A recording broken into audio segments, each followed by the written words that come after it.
হাওয়াইয়ের Kilauea আগ্নেয়গিরির ৩৬তম অগ্নুপাতের লাভার ঝর্ণা ছুঁয়েছে আকাশ। বিশ্বের অন্যতম সক্রিয় আগ্নেয়গিরি কিলাউয়া আবারও জেগে উঠেছে। হাওয়াই দ্বীপের দক্ষিণ পূর্ব উপকূলে অবস্থিত এই আগ্নেয়গিরি থেকে প্রবল অগ্নুপাত শুরু হয়, যা ছিল চলতি বছরের ৩৬তম অগ্নুপাত। যুক্তরাষ্ট্রের ভূতাত্ত্বিক জরিপ USGS জানিয়েছে, আগ্নেয়গিরিটির উত্তর ও দক্ষিণ বেল্ট থেকে বিশাল লাভার ফোয়ারা ১১০০ ফুট প্রায় ৩৩৫ মিটার পর্যন্ত উঁচুতে উঠে আকাশ আলোকিত করে তোলে।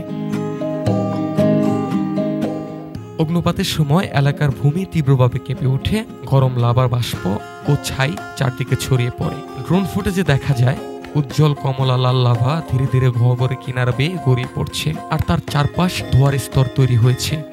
স্থানীয় বাসিন্দারা দূর থেকে আগ্নেয়গিরির ক্রিয়াশীলতা দেখে থাকলেও প্রশাসন সতর্কতা জারি করে সবাইকে বিপজ্জনক এলাকা থেকে দূরে থাকার নির্দেশ দিয়েছেন। USGS জানিয়েছে, সর্বশেষ অগ্নুপাতটি প্রায় ৫ ঘন্টা স্থায়ী ছিল এবং এতে প্রায় ১০ থেকে ১১ মিলিয়ন ঘনগজ বা ৮ থেকে ৯ মিলিয়ন ঘনমিটার লাভা নির্গত হয়েছে। এই বিশাল পরিমাণ লাভা আগ্নেয়গিরি গহ্বরের প্রায় ৬০ থেকে ৮০% এলাকা ঢেকে ফেলেছে। যদিও অগ্নুপাতটি হঠাৎ করেই আকস্মিকভাবে শেষ হয়, তবে এটি ছিল চলতি বছরের সবথেকে শক্তিশালী অগ্নুপাতগুলোর একটি।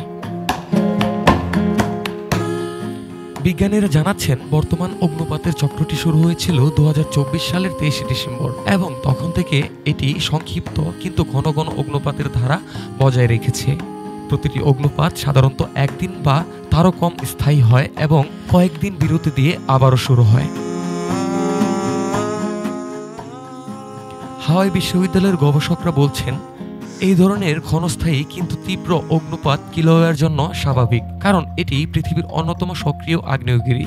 তারা আরও জানান, লাভা মূলত আগ্নেয়গিরির অভ্যন্তরে জমে থাকা ম্যাগমা চেম্বার থেকে উঠে আসে এবং প্রতিবারে অগ্নুপাতে তা নতুন লাভার স্তর তৈরি করে, যা হাওয়াই দ্বীপের ভূপ্রকৃতিকে পরিবর্তন করেছে। হাওয়াই বেলকোনস ন্যাশনাল পার্কের কর্মকর্তারা পর্যটকদের সতর্ক করে বলেছেন যে, বর্তমানে আগ্নেয়গিরির চারপাশে থাকা গ্যাস, সালফার ডাই অক্সাইড এবং গরম ধোঁয়া মানুষের স্বাস্থ্যের জন্য ক্ষতিকর হতে পারে। তবু অনেক পর্যটক দূর থেকে এই অসাধারণ প্রাকৃতিক দৃশ্য দেখার সুযোগ নিচ্ছেন। আগুন, আলো আর ধোঁয়ার এই নাটক যেন এক জীবন্ত আগ্নেয়গিরির শ্বাস, প্রকৃতির অনিয়ন্ত্রিত অথচ মুগ্ধকর শক্তির এক বিরল প্রদর্শনী। News desk, Dhaka today.